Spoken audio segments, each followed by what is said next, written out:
All right. Okay. So yeah, so there's a question about how the Zoom aspect of this is going to work. So basically, this is obviously is an in-person class, and in person for better or worse.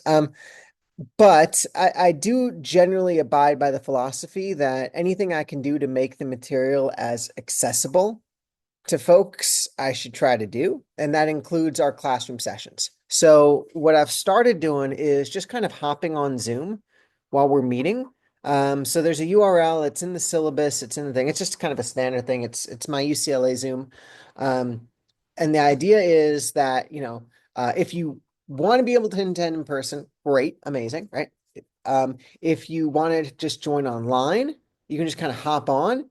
But as you also see here, I'm going to be recording all these sessions and posting them on Canvas as well. So for those who, because 12 to 3 on a Monday is not always the easiest time for folks to make, particularly if they're kind of balancing a job. So I want to make sure that, again, you guys have these resources available to you. I'm kind of meeting you where you're at. So to your point, you'll have right dealer's choice. You'll be able to come here, you'll be able to hop online, you'll be able to just kind of watch the recording after the fact.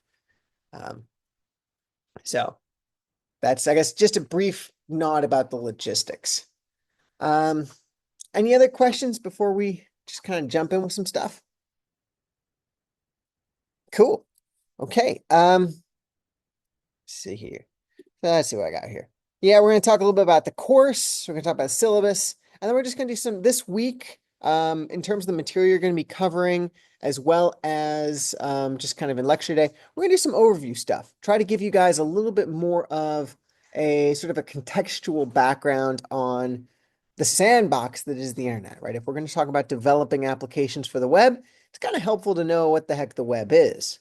Because, right, something we use obviously all the time, but at least for me, I found I actually didn't know all that much about it. One of those kind of technologies that's just kind of there and you don't really think about it, but it's actually kind of mind blowing when you get into it.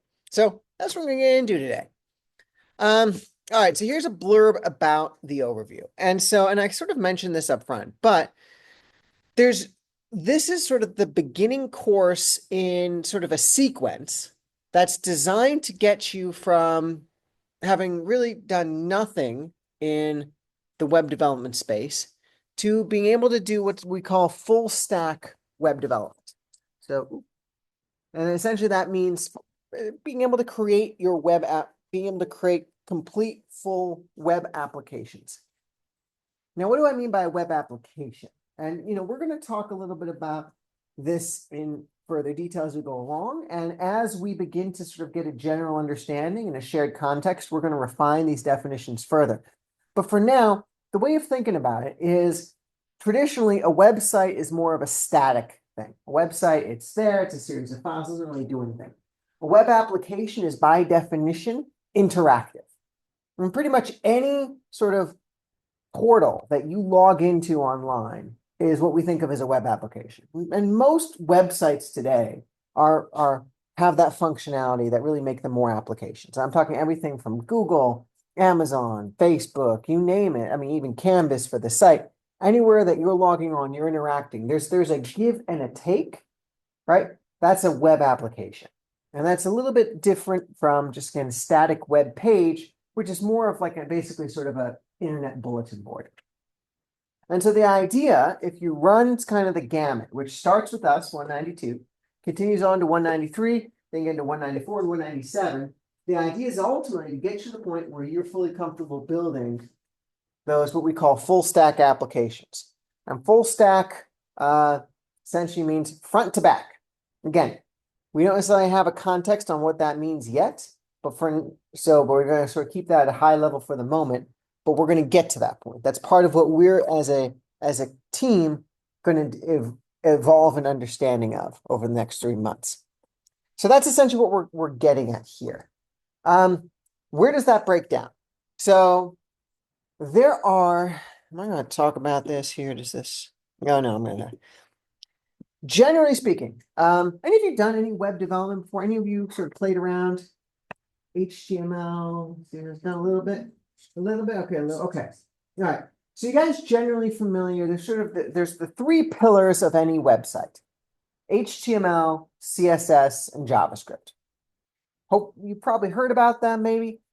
HTML is the script. It's the metaphor I use for it is HTML is the bones of your site. It's the basic content. It's the basic structure. It outlines essentially what your website is going to say. It's the content of it. CSS and HTML being hypertext markup language, right? So that it says like what your site, literally the information contained in your site. CSS is, if you want to use the body metaphor, CSS is your skin. CSS is the styling. It's the aesthetic. It's how the site looks, how it presents itself. So cascading style sheets, it's all about essentially making it look pretty. So again, HTML is your bones, CSS is your skin, JavaScript is the functional component of your website. It's what makes your website interactive. And this can be anything from if you have a drop-down menu to if you sort of submit a form, logging in, things like that. It handles all the interactive functionality of your site. So in 192, we start that journey. We start that process. And we start it by looking at the first two pillars, HTML and CSS. So we get really familiar and comfortable with how to create content and style it on the web. And that takes us up to 193. 193 picks up, and 193 is really the first sort of programming element of this course. 193 is all about JavaScript. It teaches you, again, how to build the functional components of your site, the interactive elements of your site. So that's JavaScript. That's 193. 194 builds on, if 193 is basic JavaScript, 194 begins to teach you JavaScript frameworks. Because these days, very few people actually code in raw JavaScript. Most of the time we're using libraries. They're really, really great libraries, things like React, Vue, Node, Next. There's a ton of JavaScript related libraries that people use that give really, really robust functionality. And really, that's what turns sort of a basic programming thing into a fully articulated and alive application platform. So something like Facebook, it's encoded in React, like that. So 194 kind of at that point where you begin to learn that. 197 then sort of completes what we call the full stack aspect of it, because everything we're doing up until that point is what we call front end work. You may have heard like front end versus back end design. Front end is all about what the user sees, what the user interacts with. Back end is generally your data repository. It's your static data storage. It's essentially what it communicates with. 197 gives you the tools to connect and integrate with the backend.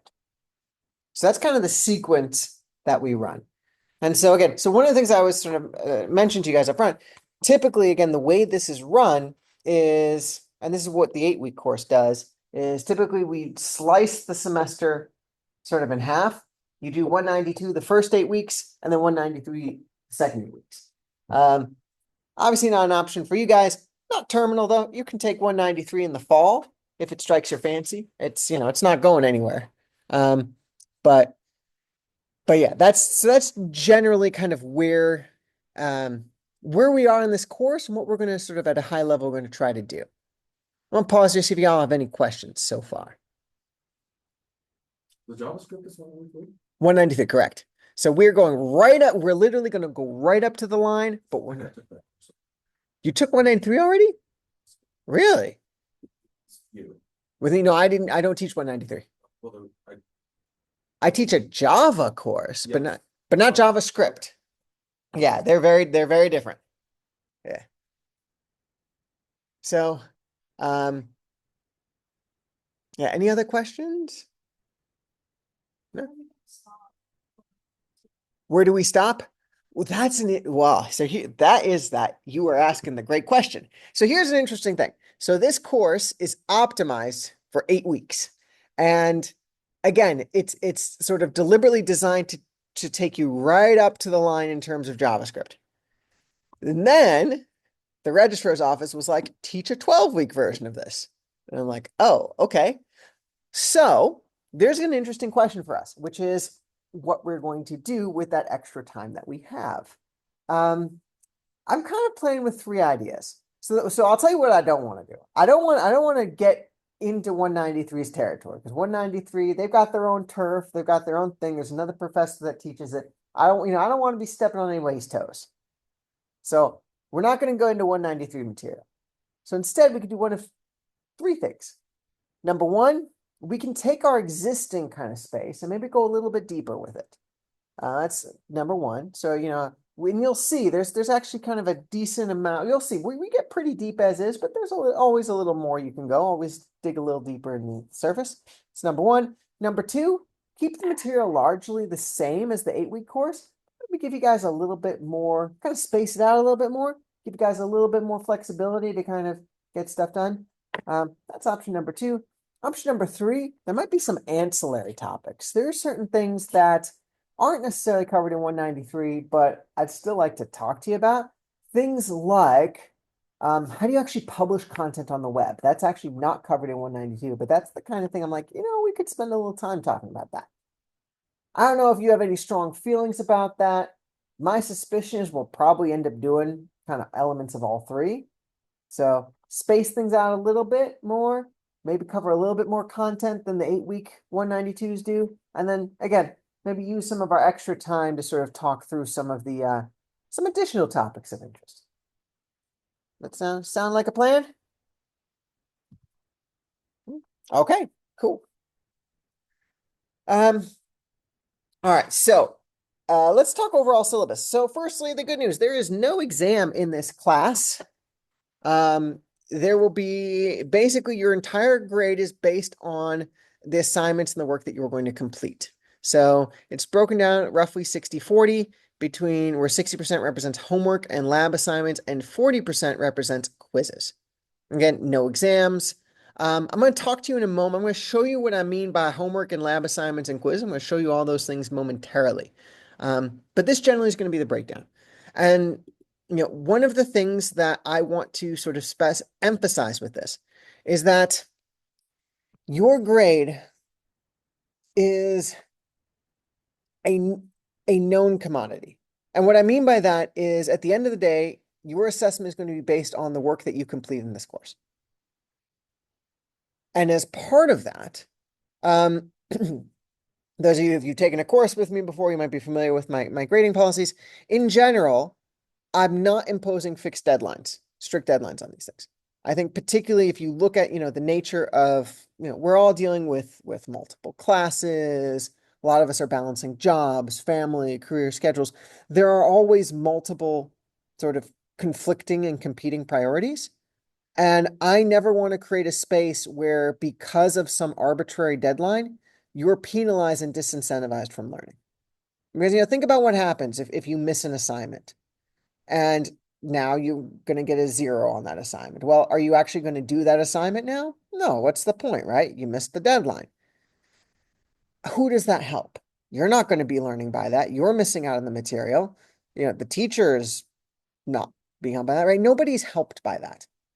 And I think that in general, if my goal is to maximize your learning and your ability, I want to say related to that again, you have the space to submit work whenever you're able to.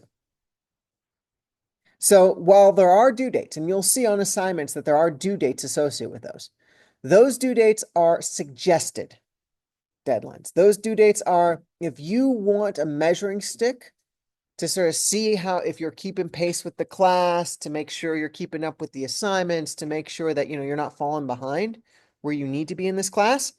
That's what those assignments are designed for. But again, if you miss them, don't sweat it. And I really want to emphasize that. You're obviously welcome to send me an email, but you don't need to. You can submit any work up until the end of the course, and you will receive full credit for it. Because again, I want you to do the work. I want you to succeed. I want you to master the material, and I want to do it in a way that reduces the amount of anxiety that you guys face to do it. And related to that, by the way, there are sort of no penalties for submission. What I mean by that is you have the flexibility to submit work as often as you want to and need to. And again, this is also a carry on from other classes. But this was another thing that really bothers me. I hate this idea that like a student does an assignment, turns it in, the professor grades it, shoots it back, and then that's the end of it. Right? And if the person got something wrong, well, they got it wrong. That's the end of the discussion, right? That to me, that feels very that again feels very isolating and very adversarial almost. You know, these should be conversations. We are we're in this together. This is a shared responsibility to master the material. I want you to master the material. And part of that says if you get stuck, if you're struggling with some things, you should be able to get it bounced back to you to work on it, to continue to work on it, to continue to refine it, to get it to the point where you are, where you're satisfied with your progress. And I should be there to support and to nurture that. So in that capacity, you can submit grades as often as you want. And you'll get grades, you'll get feedback, whatever, anything that works, great. Right? You are welcome and encouraged to collaborate with each other as well. We're all in this together. This is a shared community. We're all trying to master this material. Working with your peers is oftentimes the best way to learn, particularly in coding, because as much as you learn by doing the exercises yourself, you'll be amazed how much you learn when you help someone else with their stuff. And it's not just because by virtue of teaching, you sort of help to learn the material, but it's also because oftentimes they will do things that you don't even think about. Like particularly when it gets to the programming things, like they will take an approach that like out of left field and be like, where did that come from? That's amazing, right? They'll teach you stuff just by virtue of how they approach a problem. And by debugging their stuff, you are going to get better in the process. So again, ultimately, your grade in this class is based on the work that you do and the effort that you put in. But what I want you to know right up front is if you put in the work, you will succeed. Okay. I'm here to ensure that you succeed. This is not, again, this is not an adversarial thing. There's no, grade curve. There's nothing like that. Nothing would make me happier than if everyone in this class gets an A. But you guys get the A not because, I curved the final grades, but because we all excelled and succeed in the material. So that's the environment that I'm hoping to nurture for this class. That's really what I'm trying to sort of cultivate. So, yeah. Um, any questions on that? Okay. Again, we already talked about sort of attendance and things like that. Obviously I'm going to be here Mondays. You are obviously welcome and encouraged to come. But again, now I recognize folks are, we have a lot going on. I want you to have the flexibility to be able to come when you can. If you cannot, again, the Zoom link will always be open. You can always just kind of hop on that. And again, I will post this recording and all recordings going forward. So if you miss material, if you want to go back and review it, you'll have it at your disposal. I'm not going to be on cam just because like I sort of walk around and like I feel like the environment isn't really optimized for that. So I'll be off cam, but whatever. I'm here if you need to see me. Um, yeah, by the way, we're gonna talk a little bit more about AI. Just a thing, but that's another tool I highly recommend taking advantage of. Um, AI, I don't know if you guys have used like Claude or ChatGPT or any of these other tools. They're amazing, increasingly functional. And in fact, I think we'll probably dedicate an entire lecture just to talking about what it means to do software development in a world of increasingly functional AI, because that is a very real and very meaningful thing. I mean, and to be perfectly blunt, we'll do this. You can plug in any exercise, any lab into ChatGPT right now, and it'll give you completely functional code. You could literally just sit there, plug in all the prompts, solve all the labs, get 100%. But not only does that beg the question of why bother taking the class, then it does more generally say, what's the point of me spending the next 3 months learning this if ChatGPT can just do the code better than I could ever? Anyways, right? And by the way, AI isn't standing still. They can do a better job than you now. Where do you think they're going to be in a year or two from now? So it really does beg the question, why are we even here? Now, the short answer is I do think there's a place for us in this post AI society. I think there's actually a very lucrative space for us. Um, And we're going to talk about that. We're going to have a whole conversation just around that'll be one of those like added topics we get to talk about in 192 because I have 3 months with you guys. So we're going to have a whole conversation around that. But just so you know, again, as part of that, I do encourage you to take advantage of these tools. Not only because, they're a free and added resource, but increasingly this is how code is done.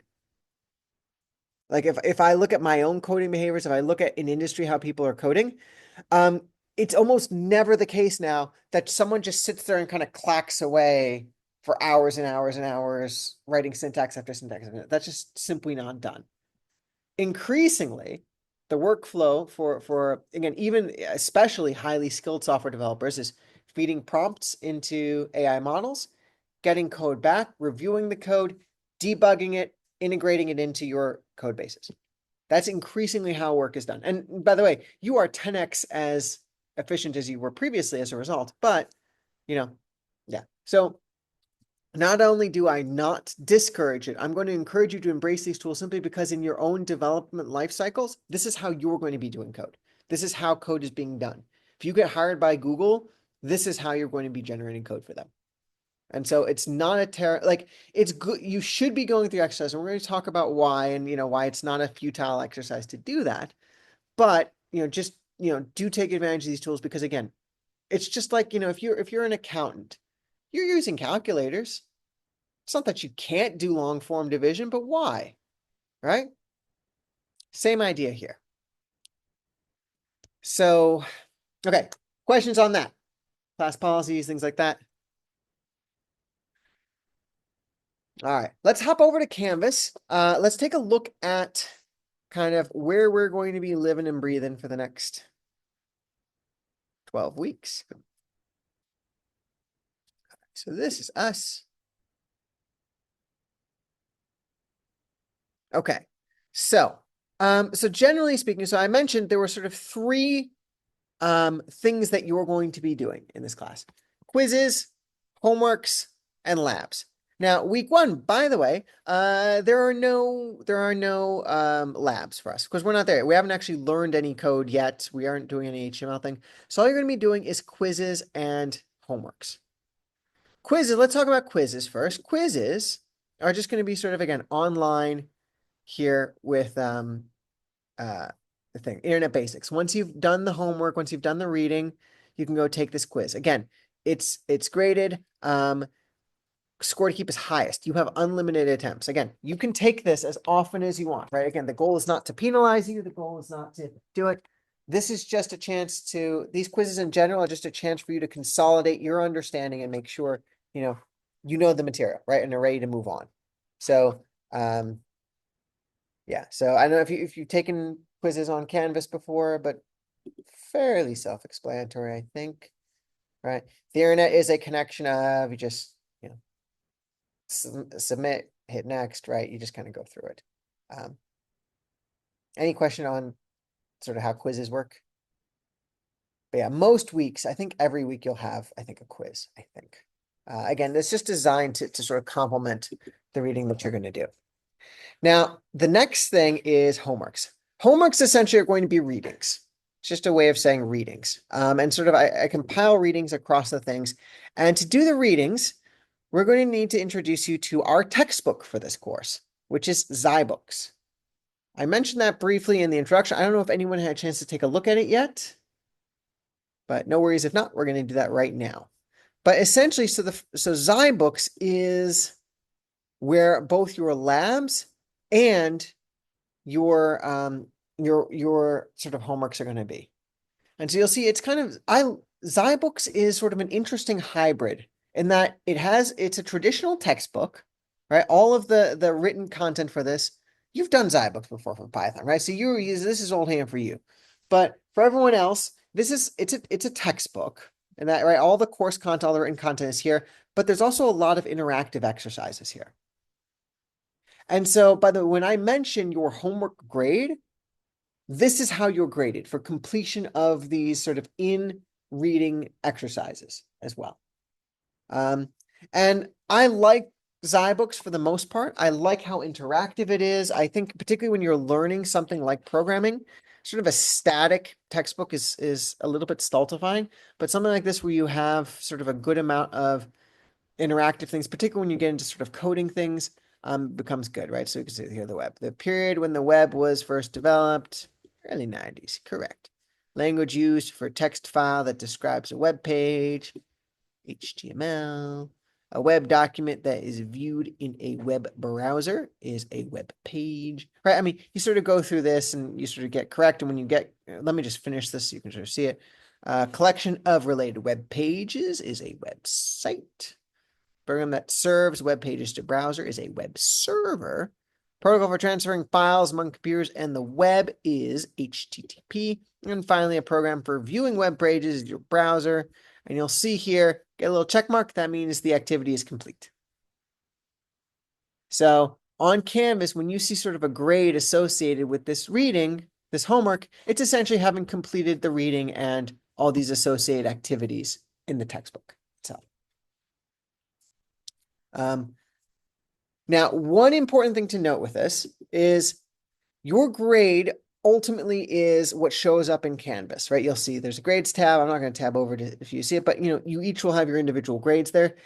What shows up in Canvas is going to be what's reflected in your final grade. And here's an important thing, because although Zybooks is linked with Canvas, it's not linked automatically. And what I mean by that is, in order for the work that you do in Zybooks to be reflected in Canvas, you need to manually click through from the Canvas assignment to the Zybooks.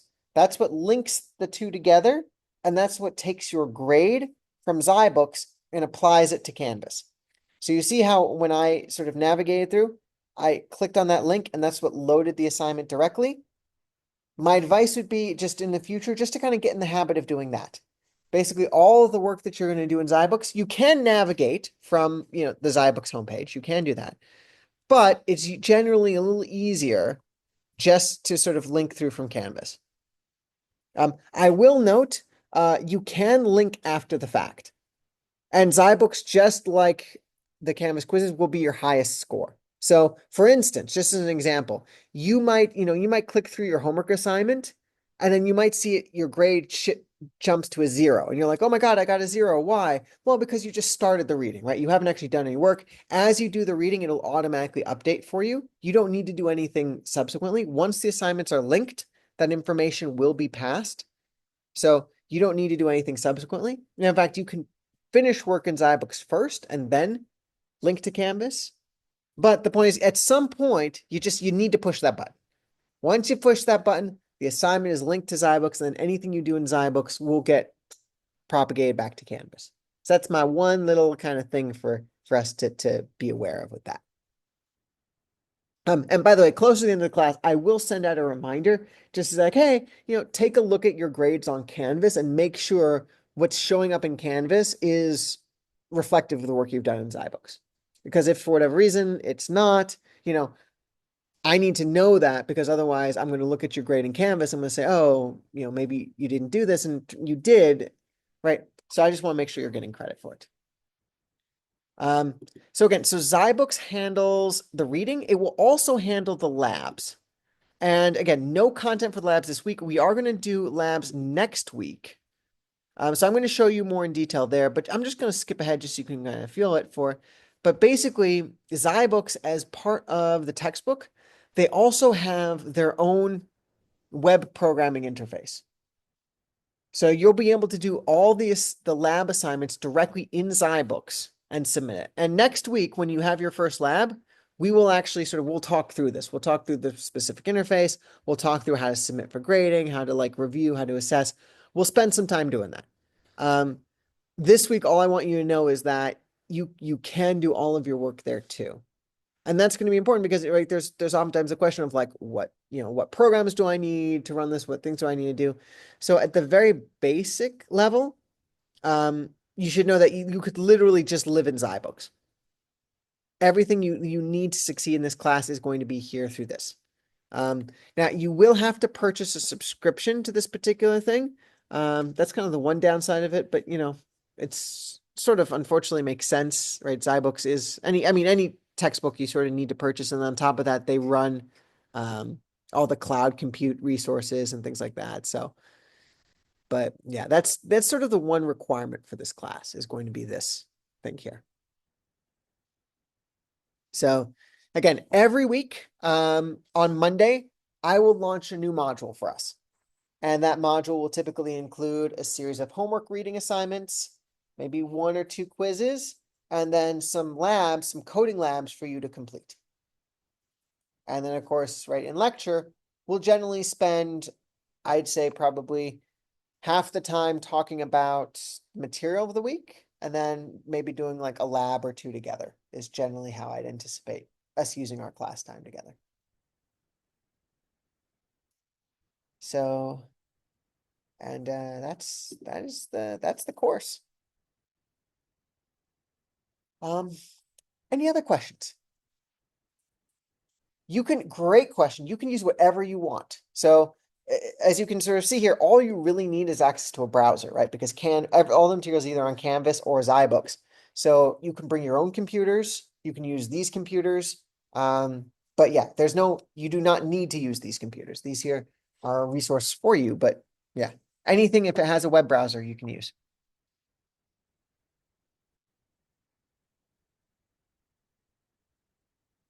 Any other questions?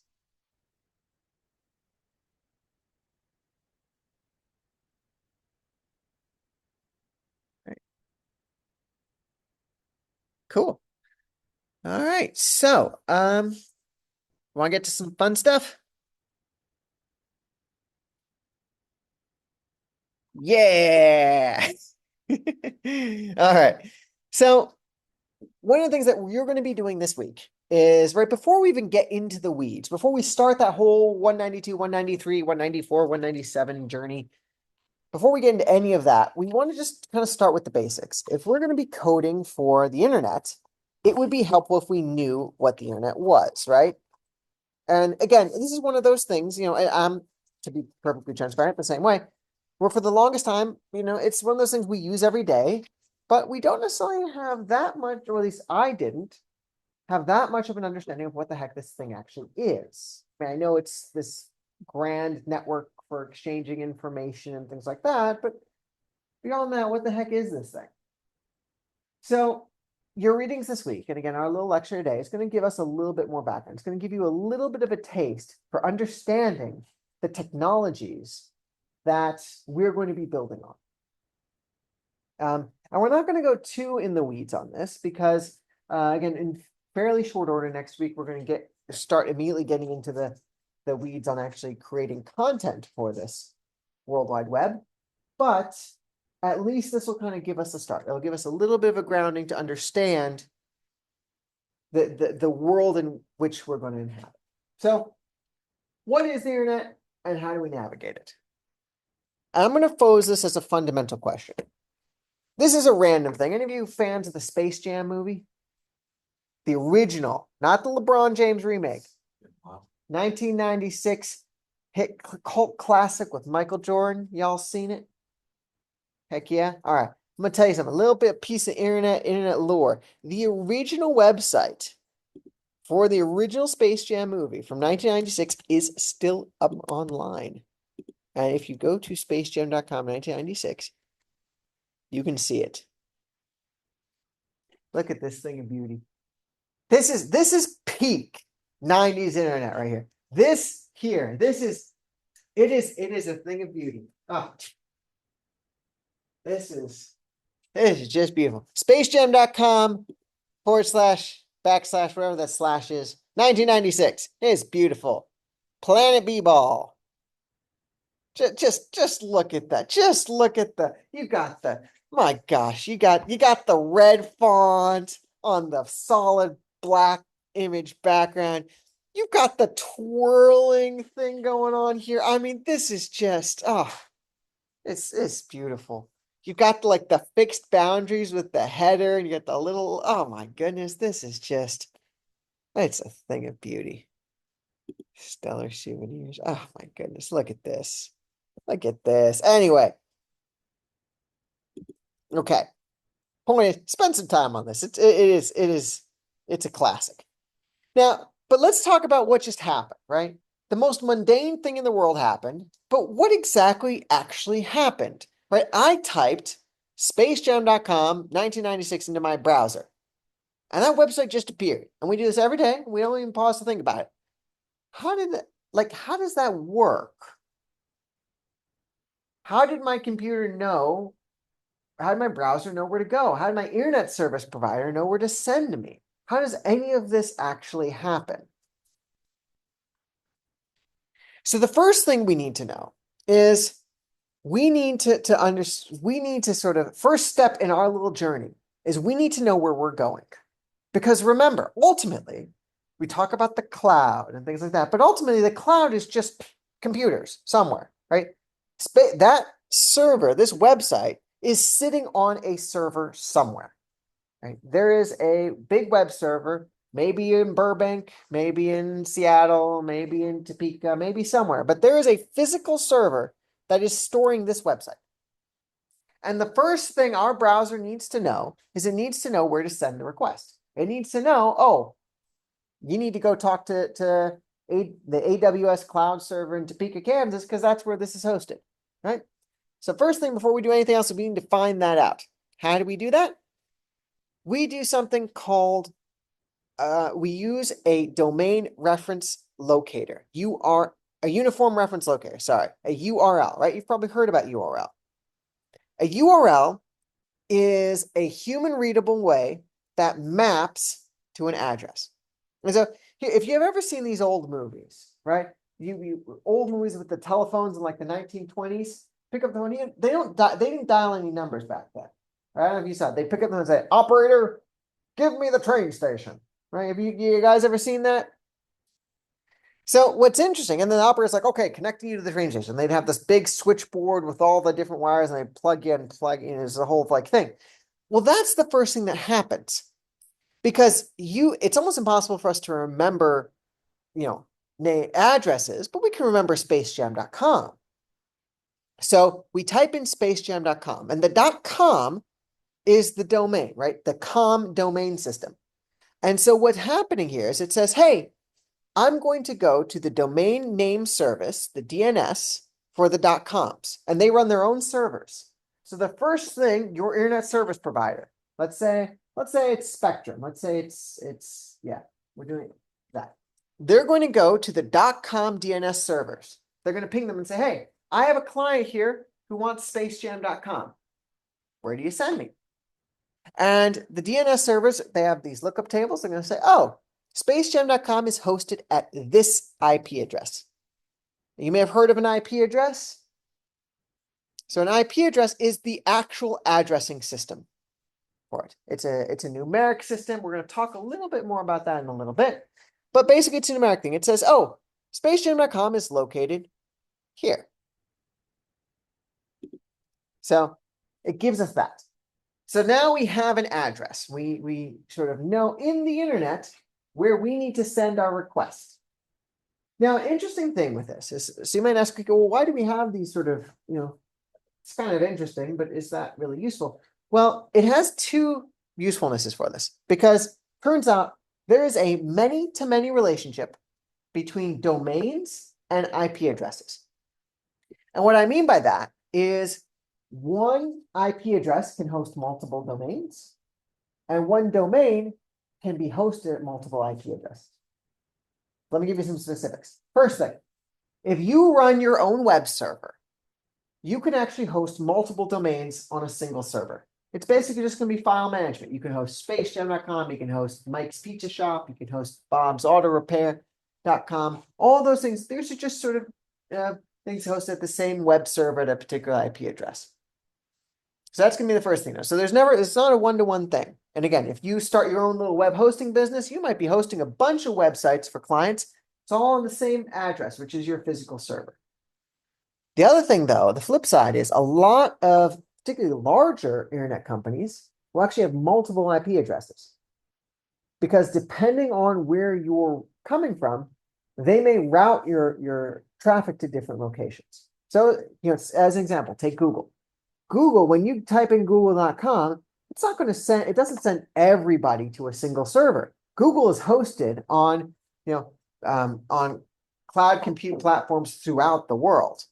And generally speaking, they're going to route you to something that's very close to you physically, right? Because of performance issues, lag issues, they're not going to route your request to Jakarta. They're going to route it to a server hosted here in Southern California. And that allows you to customize content, to curate in different permissions, different things like that.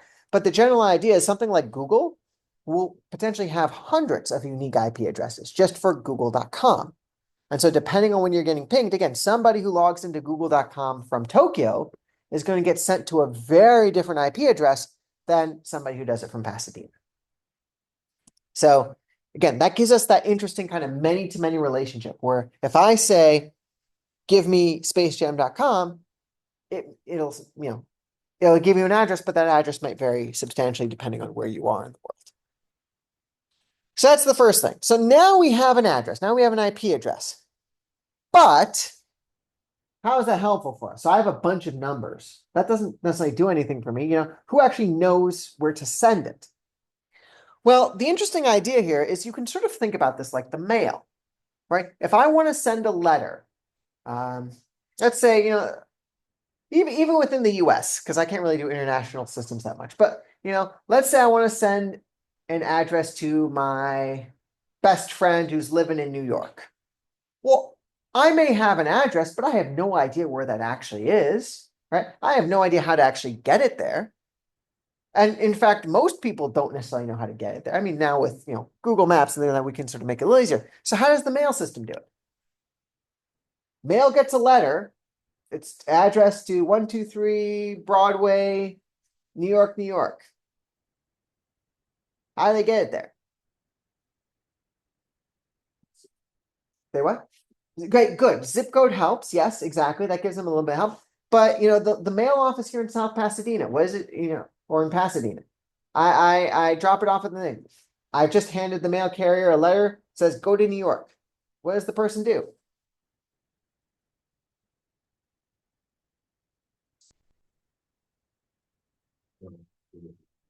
Puts in the mail delivery. Okay, that's a little vague. All right, let me put it into more perspective. Let me phrase it a little differently.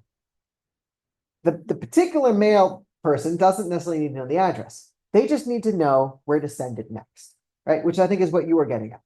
I don't need, right? Little mail carrier here picking up my mail in Pasadena. I don't need to know personally where to deliver in New York. I just need to know where to send it next. So in this case, I'm going to send it to my main routing office. Main routing office is going to look and say, oh, this is going to New York. Okay. We have a flight that's going to East Coast. I'm just going to send it on the flight to the East Coast. Gets to the East Coast and says, oh, this is going to New York. Okay. We have a truck going up to New York. Get it to New York. New York says, okay, this is New York. Oh, this is in Midtown Manhattan. Send it to the Midtown Manhattan post office, right? Midtown Manhattan post office finally gets and says, oh, this is 123 Broadway. Sure. This mail carrier that's on his route, put it in their, in their delivery thing. Finally, that carrier gets it, right?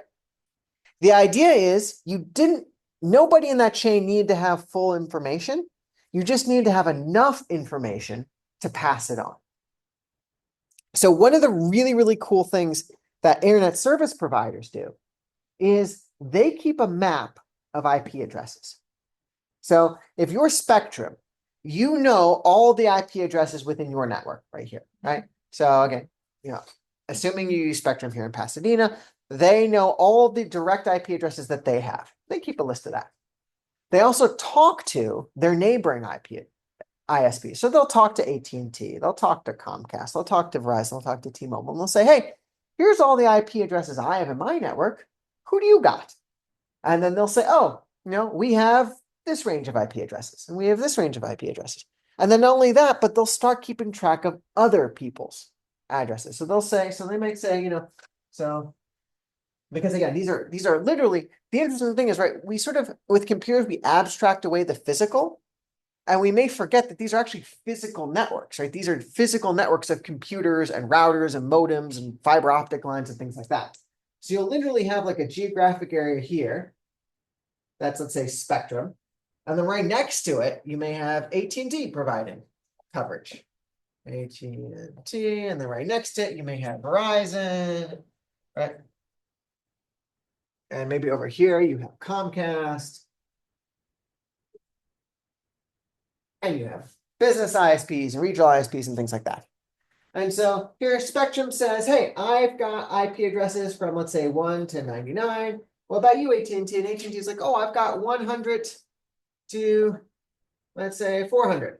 What about you, Verizon? Verizon's like, oh, I've got, 600 to 800. And then Comcast is like, oh, okay, I've got, 800 to 900. And so, and the thing is, not only do they share their own address ranges, but they also share relative distance to others. So AT&T will tell Spectrum, I have addresses 100 to 400, but one hop away from me, in other words, if you go over here, I can get you 600 to 800 as well. And same thing with Verizon might say, hey, AT&T, what do you got? I've got 100 to 400, but one hop away from me, I also have 1 to 99, and 2 hops away from me, I have 800 to 900. And so each ISP develops a general idea of where to send traffic. So if I then request something that's, let's say, 837, and I say, hey, where should I send it? Spectrum's going to say, I don't know, but I do know that address. Oh, actually, I kind of chose something that was out of range. 737. But I do know that if if I send it that way, I'll find it in 2 hops. So I'm going to send the request over to AT&T because they told me 2 hops away they can get it to me. AT&T receives and says, oh, this isn't me, but I know Verizon's got it. So I'm going to pop it over to Verizon. Finally, Verizon's like, oh, okay, I know what this is. Boom, I'll deliver it. I'll deliver your request. And then backtrack. Same idea with the mail, right? You don't need to know exactly where 123 Broadway, New York is. I just need to know enough to send the request on. And that way, this kind of disparate, disconnected network of networks can actually kind of communicate and propagate traffic. So finally, you get there. Now, there's a final thing that we sort of want to mention with this, sort of an important distinction, because oftentimes in English, we use metaphors to communicate ideas, and those can help, but sometimes the metaphors can inadvertently mislead us. And I think one of the biggest examples of this comes when we talk about the internet. So let's say you're listening to an advertisement. I'm saying, come check out Mike's Pizza. We got the best pizza in all Pasadena. If I want to advertise my website, what do I say? What's the words I say? It's a particular turn of phrase I use.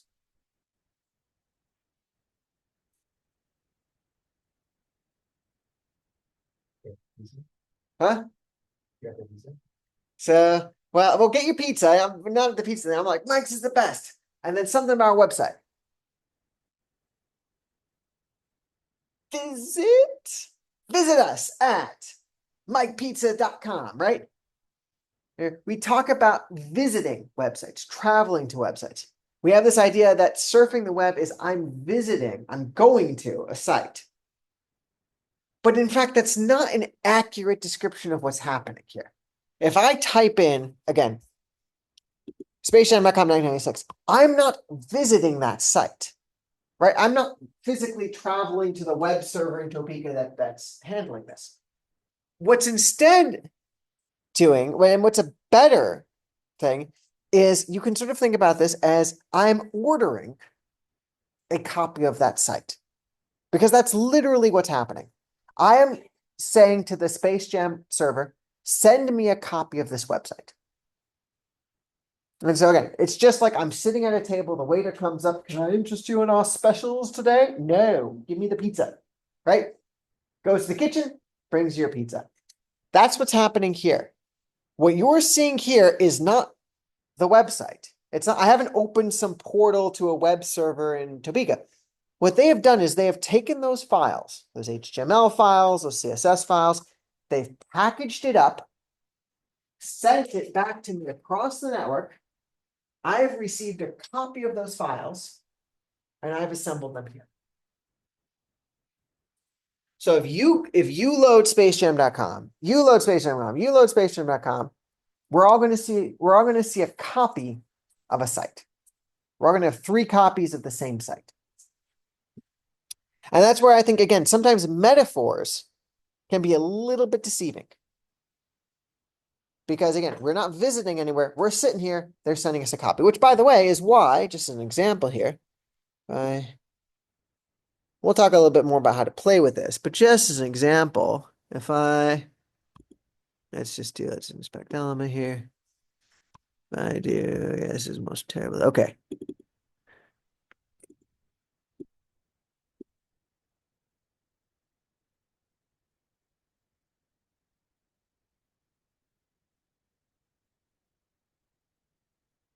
Yeah. Did I just hack the site? Did I just hack Space Jam? Did I ruin it forever? If you load spacejam.com, are you going to see Lionel Levine characters' names all related? No, right? Because what did I just do? Exactly. I changed my copy. Remember, I had those copies of files. I just changed the copy. But the original site is still sitting on the Space Jam server. And if one of you guys goes and requests it, you'll still get the original. All I did here was mess with my local copy.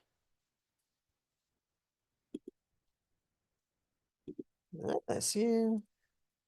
So, and again, just kind of recap with this. This is really sort of what the course in a nutshell is going to try to do. We are going to try to figure out how to build and ultimately deploy that package. When we talk about websites, we're really just talking about a collection of files, HTML files, CSS files, and JavaScript files that work together to create that overall web page experience. So our goal in 192 is, again, we're going to learn sort of the basic structure for how to create those individual pages, how to link them together, how to style them, and how to create that. And again, we're then sort of also going to talk a little bit then how to sort of put them online, how to publish them. So that's really where we're going to go with this. And again, it's a journey, but we're just going to be sort of taking those first steps. Let me pause here, see if y'all have any questions.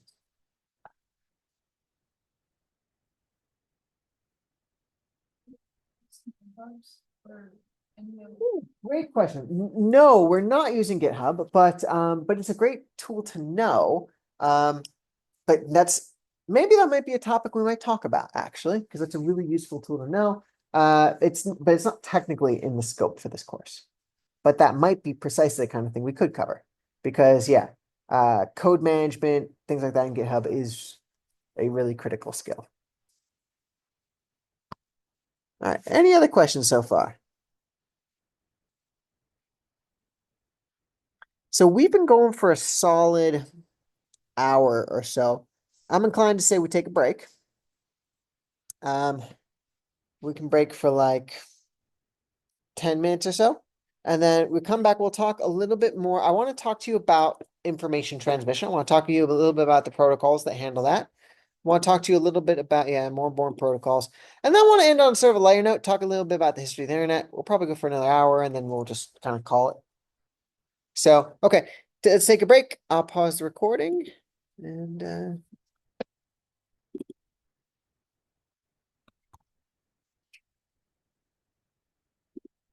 all right, guys. So before we dive in with some new stuff, any follow-up questions from what we talked about before the break?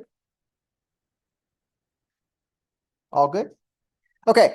So again, this is something you're going to touch upon lightly this week. And I will say that just in general, it's a fascinating space. And if you are interested, I don't know if we operate here at PCC, but like there's whole courses you can take on computer networking that deal with sort of how you build these kind of decentralized, autonomous networks of information exchange that are just fascinating.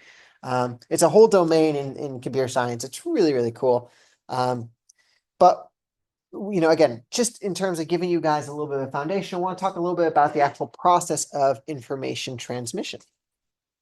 So in our last kind of thing, we talked about the process of generating the request, right? We talked about how if I said, send me to spacejam.com, I kind of had to get that IP address. And from the IP address, I sort of had a process for sending a request. And then I've kind of made this, oh yeah, and then the web server sends it back to me, right? Kind of, we're good on that. But how exactly does that work? How does it send me the copy of the file, right? How does that actually happen? And part of the problem is, if you think about this, this file itself is not particularly large. I would be surprised if the entire website was more than a couple megabytes. So that's not particularly daunting. But, we use these same sort of connections to stream 4K video off YouTube or Netflix. We're using these same streams to do these things. These are massive, in some cases, hundreds of megabytes, gigabytes even, files. How on earth do we make sure that these files don't get, as you're going from network to network, router to router, these files don't get disrupted? So, because, if there's any one break in it, it could corrupt the entire file. So, an idea that came, we'll talk a little bit more about the origins of this idea next segment, was the idea of saying, don't treat it as one big file, break it up, little packets. Think Lego. Lego's always a great metaphor for that, right? Don't send the entire Death Star. Send the Lego, send the pieces. And then the idea is send all the pieces. And then when your browser gets it, your browser can assemble it for you. And that's really what sort of happens with this. So the same sort of messaging protocol we send to send the request, it then breaks up that website into a bunch of packets. And we're talking thousands, millions of packets, sends those packets back along the exact same network. And there's a whole thing about what the actual thing. So we have there's a whole addressing system and what information is changed, things like that accompanies the actual data itself. But that's generally the idea of these packets. Okay, so you say, all right, I've solved one problem, but haven't I just created another problem for myself?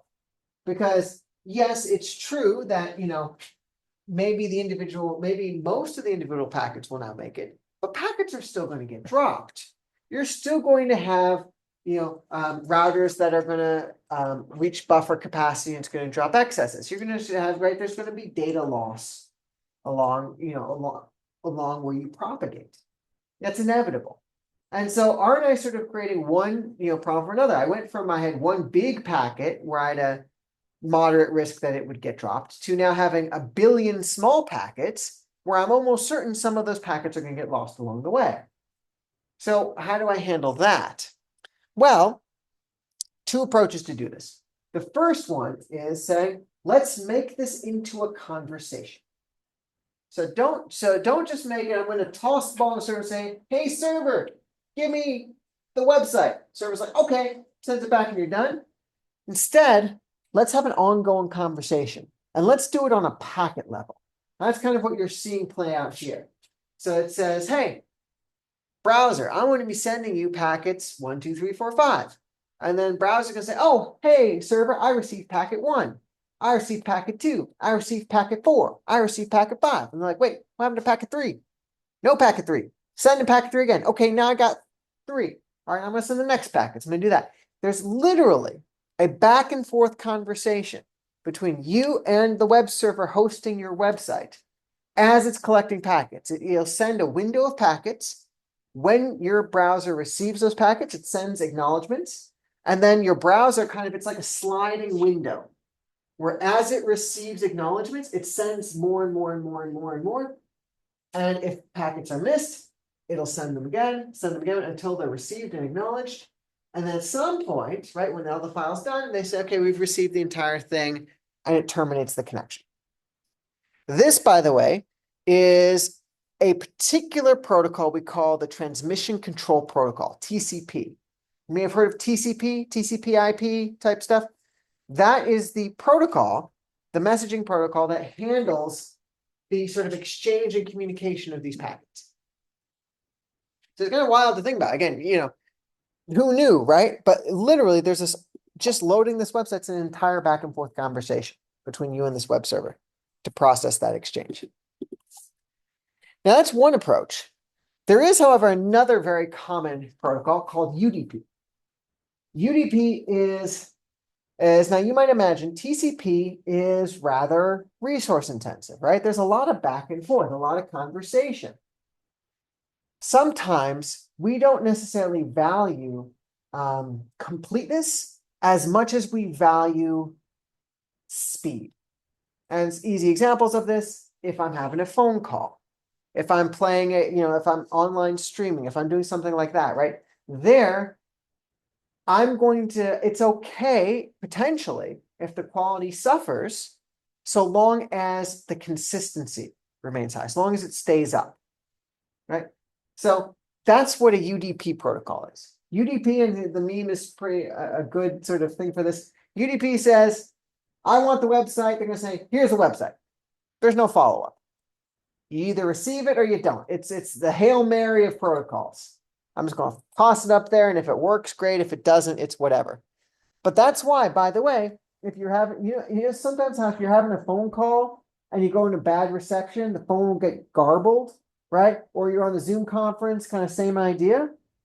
It will try to sort of maintain the connection. It'll try to maintain the real timeness, even if it downgrades the quality of it, right? It will allow for some loss. It'll say, yeah, some packets are getting lost, but I'm going to maintain the connection because, again, the real-time synchronicity of it is what's important. So this is sort of another approach. That's also, again, this is known as the UDP protocol. So again, when real-time synchronization is critical and you're willing to tolerate some loss in content to preserve that, we'll go the UDP route. And again, just putting this into context, right? I don't like it's fascinating. We don't really think about browsers that much, but browsers are actually just these amazing, amazing tools, right? I mean, think about all the functionality we've already sort of talked about with these. They're facilitating requests for us. They're sending out, DNS requests. They're getting IP addresses. They're routing IP communications for us. They're receiving a bunch of packets and sending acknowledgments. They're assembling those and rendering those completed files for us. Browsers are pretty freaking awesome. And by the way, there's a reason why, like, it's hard to build a good browser. Again, something this simple, you'd think there'd be like a ton of. There's a reason why, like, Microsoft for years struggled with Internet Explorer and stuff like that. Like, it's hard to build a good browser because the browser actually does a ton of stuff. So yeah, just kind of a shout out to our little browser. And again, I also want to talk briefly about these protocols because we're going to talk about these a little bit. I'm giving you like the lightning round through this, but generally speaking, again, if you get into the networking needs about this, what you will find is that there's the process of transmitting information involves sort of multiple layers of abstraction and multiple different internet protocols that run. And your book does talk about it this week, so I did kind of want to mention this a little bit, these multiple layers. And so you can sort of see here the different layers. So there's the actual, and the most basic thing is there's the physical layer. Again, we tend to abstract away from that. Is it hard to read that? Let me make it bigger. Can I make this bigger? No. Why can't I make it bigger? Oh, maybe I'm sharing screen. Okay. Oh, it's projecting, so I can't make it bigger. Okay, sorry. The most basic low-level layer here is the physical layer, right? Again, remember, at the end of the day, there's physical hardware that this data has to propagate on. And there are protocols that run on the hardware layer that sort of that route physical transmission of information. There's the data link layer that formats the actual sort of the way in which that data is encoded and transmitted on physical thing. We're talking about things like bit code. So basically translating this code down to things like binary that can be transmitted and stored on a digital medium. You have a network layer. So the network layer is IP sort of crosses a little bit 3 and 4, but basically, right, that sort of defines there's other local protocols that sort of handle transmission within a network, across networks, things like that. But it basically says like what path it's going to take. So again, IP address is something like that that's on a network layer protocol, right? It defines where, what network, what routers, what path it's going to take as it propagates through the exchange. You have your transport layer. So again, that deals with the actual transmission of data. So things like TCP and UDP are transport layer protocols, right? They handle the actual physical exchange of information from host to client. So all of those packet transmissions, those acknowledgments, those requests, those are all handled again at the transport layer. You have an overall session layer.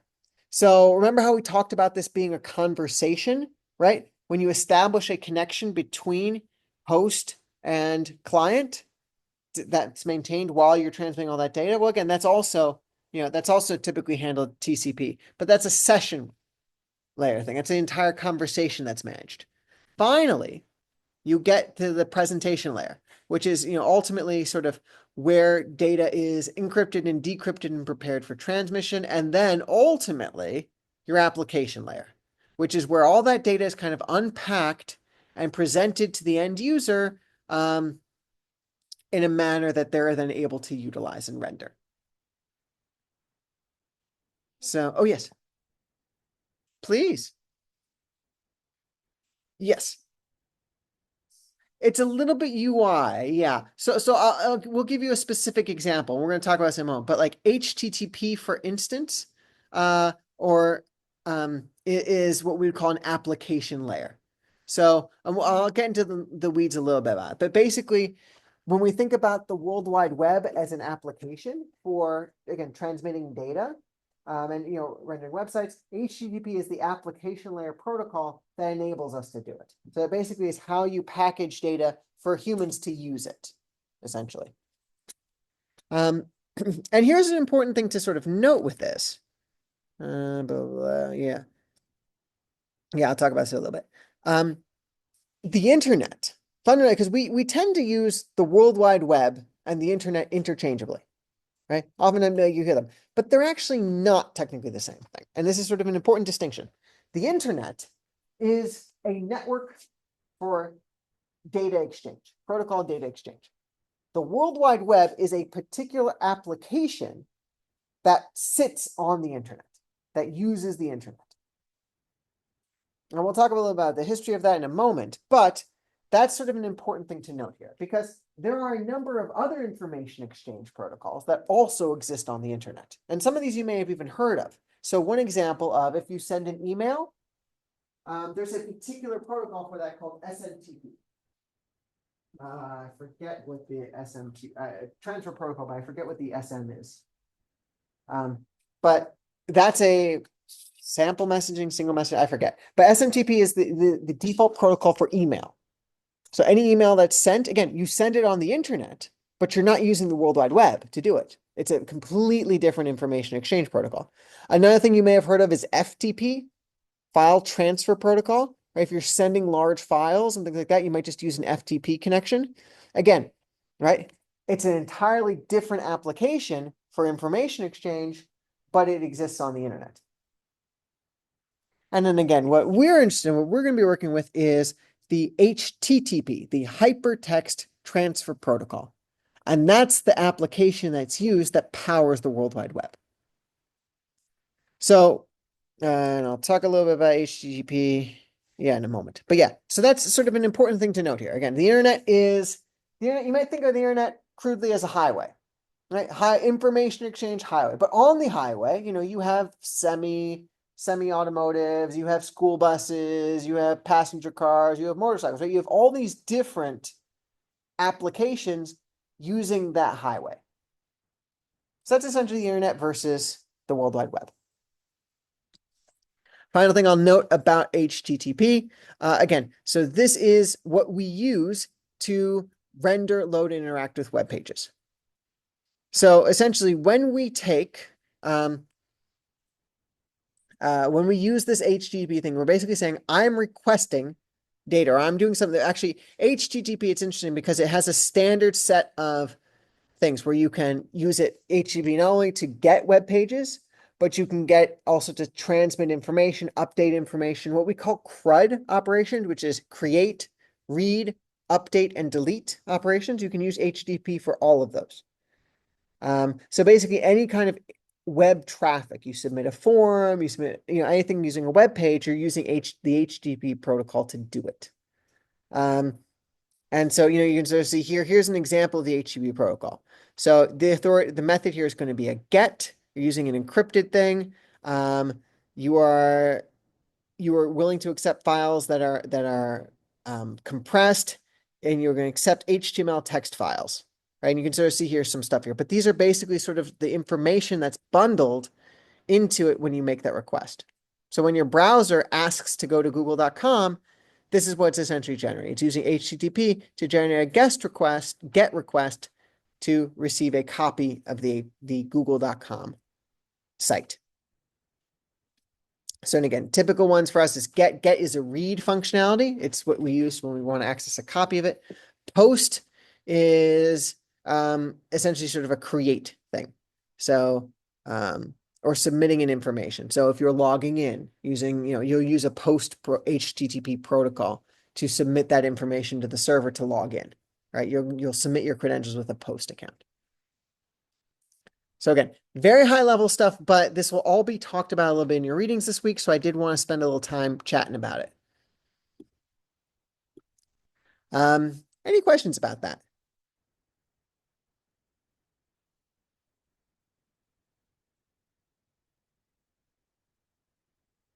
Please. Yes, correct. That's not a weird question at all. Yes. And so that's actually a critical thing. So HTML will be sort of the source code files, right? So HTML is, so we're going to kind of get into this. HTML is the way that you encode, it's the hypertext that you encode. You then you transmit those files using the HTTP, using the hypertext transfer protocol. So they're 100% related. One, HTTP is, again, HTTP is the way information gets sent. It's this application layer here. It's saying, I want to be able to view websites. I want to be able to interact with websites. HTTP is the protocol that allows me to do that. HTML is the source code. HTML is the content that actually gets transmitted and rendered using HTTP. Like the way to present HTML, or like what are the I would say the relationship between them? Yeah, no, it's a great question. So HTTP, so let's talk about kind of a little bit in the abstract. The World Wide Web. The World Wide Web was essentially this protocol for publishing and viewing content online, right? Up until the World Wide Web had come around, for the most part, we had the internet, and we'll talk about this here. Like the internet existed, but we didn't necessarily have the internet as we think about it, as this space where, again, anyone can kind of throw up a website and people can view and access that information. So we needed sort of an application that would sort of allow for that. HTTP was the application to do that. So it basically says we're going to structure data. We're going to structure our web page files as these HTML files. So we're going to use the markup language as sort of the file, the structure, the language, if you will, for encoding these files. We're going to use these protocol, this application, to send that data, to receive it, to translate that data, how we render it, and ultimately to sort of use it to exchange information. So, yeah. So again, HTTP is the program that basically, it's the World Wide Web. It's the program that runs the World Wide Web. And HTML is the content that is hosted on the World Wide Web. I remember in the early browsing, people would visit FTP sites through a browser. FTP sites. Interesting. Well, I mean, well, again, if you think about it, right, the visit, you're just requesting, right? So I guess you're transmitting, if you're transmitting, so you could transmit like text files and things like that using FTP. So yes, so you could theoretically do that. But again, part of what HTML does, or HTTP does, is it gives you that full CRUD capability. So the ability to post data as well, right? The ability, that exchange, that, the ability to log in, submit forms, things like that. send data again using, CSS, JavaScript files, things like that. You couldn't necessarily do it. You could use FTP to read source files, and then, if you had a browser, you could theoretically render those, but it didn't give you any of this interactive capability. Another question on the right-hand side. Yes. Do they accept language for English US? Like if we put it, let's say for China, like CN, what would? Right. That's a good question. It's a good question. I'm not sure. But so generally, the reason we have that generally is because of if there's, I think that relates more to metadata than the content. So it's more about like if you have metadata that has certain sort of characteristics, it knows to parse it in English, I believe. But it's a good question. I don't actually know.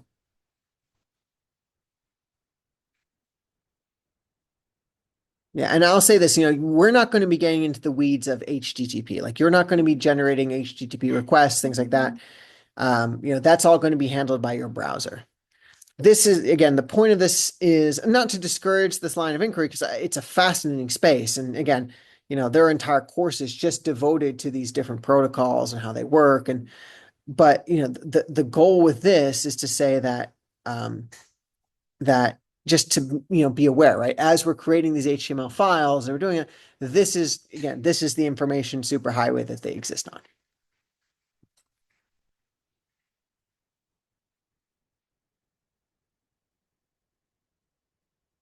All right. Any other questions on this? But yeah, great questions.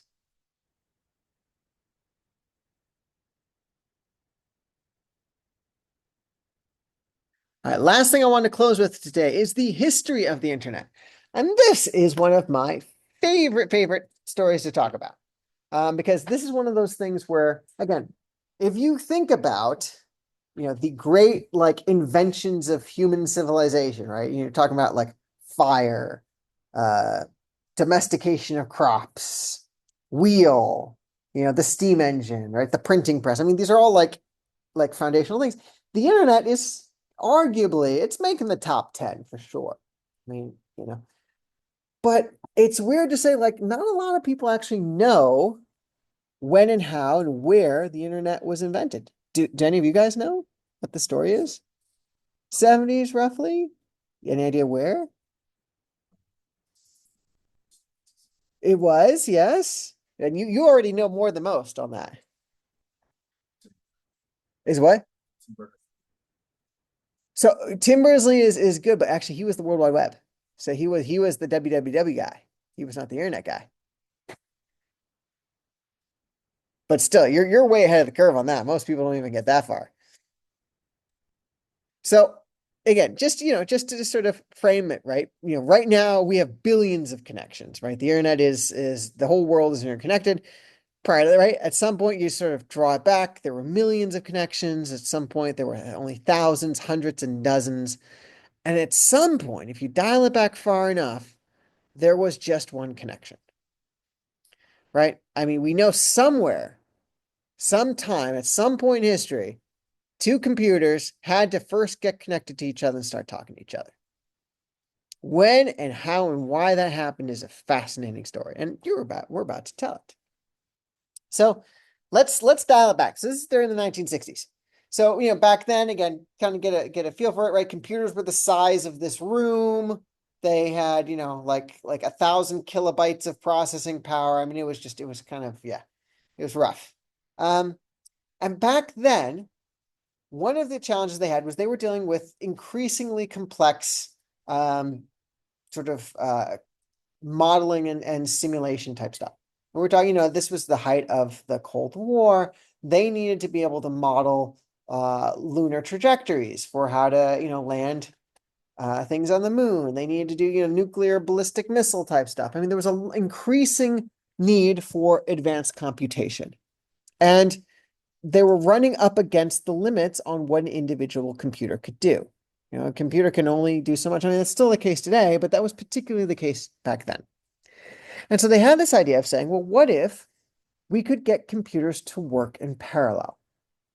And again, to us, this is a very intuitive thing because we've lived in a network society, right? This is you're a digital native. For you, the idea that computers can talk to each other is like duh. But back then, right, this was a very novel idea. Computers just worked in isolation. You had a computer, you had a computer. Humans could communicate with computers, but the idea that you could get two computers, two completely separate independent computers working together jointly on a problem was a very novel idea and had never been successfully done before. And so there was this proposal to say, well, what if we can create this rudimentary network and get these running together so that, again, if you're dealing with a very large problem, rather than have just one computer crank at it, you could sort of break it up. You could have a dozen different computers scattered throughout the country, work on their little bits and pieces, and then assemble the solution when it was done.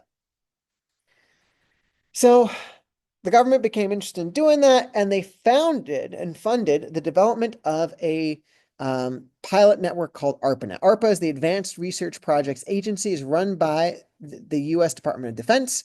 Whole idea was, right, let's just create a pilot, see if we can kind of do that. And to do that, they had to draw on something even further.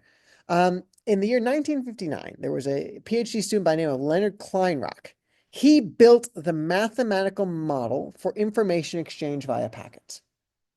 Kind of a cool idea. And back then it was a purely abstract exercise, but he had this idea of saying, like, let me create the mathematical algorithms for, again, taking large information, breaking it down into discrete packets of information, transmitting that and reassembling it, right? He created the mathematical foundation in 1959. In the 1960s, he's like, hey, that could be kind of cool. Could we use that to send data from one computer to another? So Kleinrock, he got his PhD, he's now faculty. He's working over at local state school you may have heard of, UCLA. He's one of the team that's asked to build this prototype. And so so they build these prototype devices. These are little things that, these were massive. The first router, the first modem, again, the size of refrigerators. So they installed the first ones in UCLA in the summer of 1969. The second one was installed in Stanford in the Stanford Research Institute. And one of the things I love about this precise story is just how little anybody noticed or even cared about what was happening. Like, if you look back then, there was nothing notable about this. The Daily Bruin, which is the campus newspaper, they did a blurb about, a research grant studying how computers could talk to each other. That was published a few months prior, but there was nobody cared. It was just computer scientists just working on stuff. And in fact, when the actual event happens, and we know when the event happens, the professors involved weren't even doing it. They weren't even there. They'd gone home for the night. The actual moment was the night of October 29th, 1969. And he had a graduate student. His name was Charlie Klein. He's sitting in his office at UCLA. He's on the phone with Stanford colleague. He's like, well, we said this, let's see if we can send some information. So he said, okay. He says, all right, I'm going to attempt to log in. And so he sends through the letter L, goes through, Stanford receives it. He sends through the letter O, goes through, Stanford's computer crashes. This was the first time two computers running completely independently of one another had communicated with each other over the network. Which created, again, there was nobody there to document it. Nobody was photographing this. There was no documentary film crew on site, nothing like that. The only reason we even know this occurred was we have the lab notebook, Charlie Klein's lab notebook. And that's what you're seeing here, October 29th, 1969, at 22:30. So at 10:30 at night, you'll see here, talked to SRI host to host. That is the only evidence we have of the birth of the internet, right there. And it crashed. 2 layers in, thing crashed, went down, whatever. They debugged, they rebooted, tried again a little bit later that night, and it worked. And they communicated with that. And again, nobody noticed, nobody cared. But as of that moment, ARPANET was officially born. Before long, by the end of that year, UCLA and Stanford were joined by UC Santa Barbara, University of Utah, on the ARPANET. And then from there, more and more universities, government agencies slowly began to join ARPANET. So it began to grow. You began to sort of put more and more computational resources on this. But the interesting thing was, again, remember when ARPANET was founded, it was all about computers talking to each other. The idea that humans could use this as a medium for exchange wasn't immediately evident. In fact, it wasn't until 1972 that one of the researchers was like, hey, why don't I use this burgeoning network to actually send information? And that was when the first electronic mail or email was sent. And at that point, that's when usage began to quote unquote skyrocket. Skyrocket is a relative term. By 1974, the network had 62 connections and it continued to grow. At some point, they decided they needed to create a sort of a fixed addressing system. And so in 1981, by 1981, the network had grown long enough, they figured they had to create a standardized addressing system. So they created the IP system and they created IP version 4. And IPv4 had 4 billion, 294, right? I mean, over 4 billion unique addresses.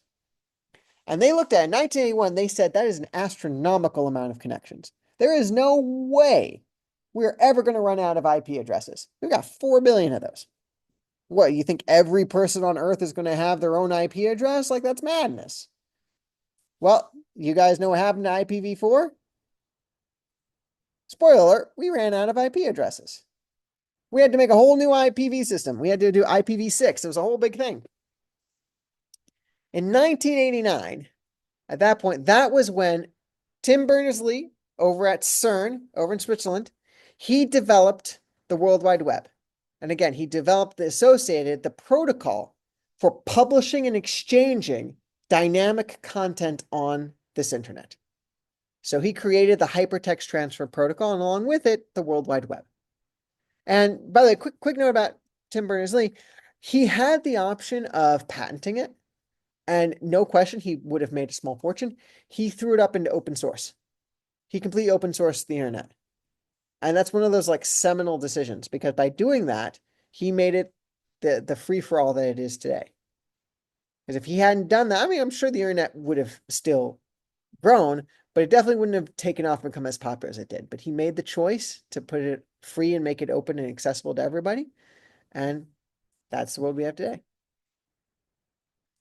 And I think this is sort of a fascinating, and I love this story because for a few reasons. I love it. The first thing is, just a consistent theme throughout this is how nobody, particularly those closest to it, could see what this was going to become. Kleinrock back in 59 when he was working on packet exchanges, as Klein and their early researchers in ARPANET. Nobody could ever have imagined what the internet was going to become. And you see that, like everything from the IP system to also security things. When ARPANET was created, it was a closed, tight-knit community of things. There was no thought that you would have, the kind of security vulnerabilities that we would have. So security was never factored into the design of the internet. Because again, it was supposed to be a small network of trusted individuals communicating with one another. So there was no need for security protocols, right? A lot of that had to kind of be worked retroactively into it because again, it was never thought of to be that way. But no one ever thought it could be what it was. And to me, more generally, I think this speaks to sort of the power of science and research because we get into these perennial arguments about, should government be funding research and is this good for things? And you're sponsoring studies of sexually transmitted diseases and malaria carrying mosquitoes, and why are governments doing that, right? And I think the point of the conversation about this is that you never know where knowledge comes from. Science is never linear. It's never, if I put X billions of dollars into this, I'll get this output. You never know where things are going to come from. You never know where the spiraling thing is going to hit. You never know, in this generalized pursuit of knowledge, where it's going to kind of grow to. And again, you sort of see that here, right? The people who knew it best, who knew it most, they were more surprised than anybody what this turned into.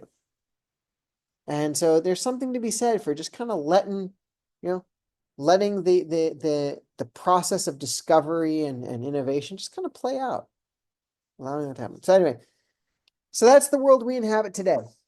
Again, this week, all introductions, right? You're gonna be looking at the web, the book is gonna essentially complement a lot of the stuff we're talking about here.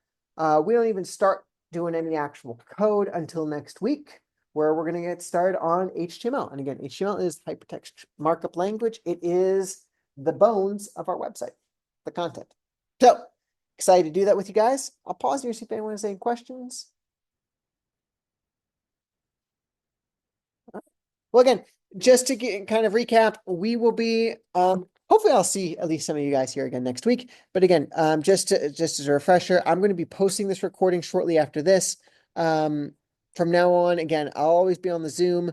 You're welcome to come there. You're welcome to watch the recordings. And yeah, and if there's any questions, please do send me an email. Oh, I didn't mention this. I obviously have office hours too. One request I do have for those is I try to schedule students for office hours, just because I've had scenarios where, like, you know, it's not a dozen, but like I'll have multiple students join at the same time, and then I have to like put people in a queue, and it's not great.